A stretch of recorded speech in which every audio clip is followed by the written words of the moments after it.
prospectivity at retroactive loss o retroactive application of loss o yung tinatawag na ex post facto loss.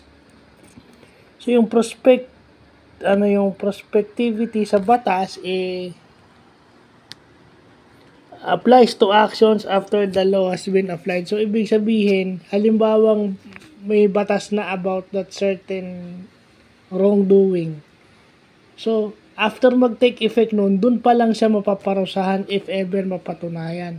Hindi mo siya pwedeng parusahan nang wala pang batas na magpaparusa sa kanya. Kaya nga may kasabihan sa batas, kung walang batas na magpaparusa doon, it is not a crime. So halimbawa ako, binubuli ako nung high school way back 1998, di ba?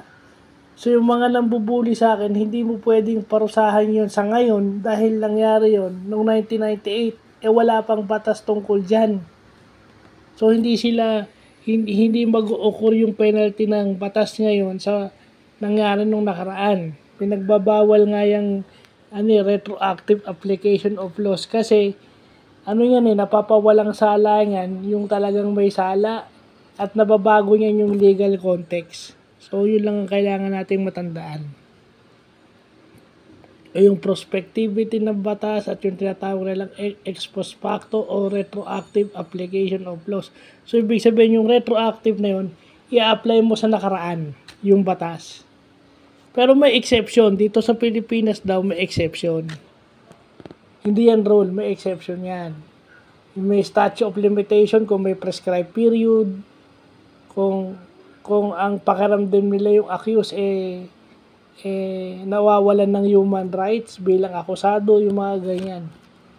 So exception, hindi siya necessarily ina-apply. Meron siyang ginagawa lang siya for certain cases daw. So yun yung mabuting nalalaman natin, na meron tayong kaalaman sa batas na walang retroactive. Hanggat maaari walang retroactive.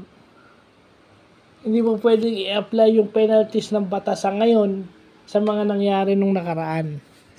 Yun. Okay? So, yun lang yung dapat nating malaman sa batas, na walang retroactive hanggat maaari.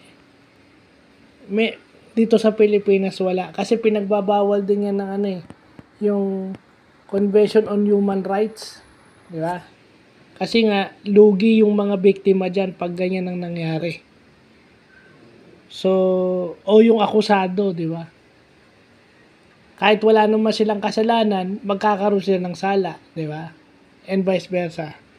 So, yun lang po.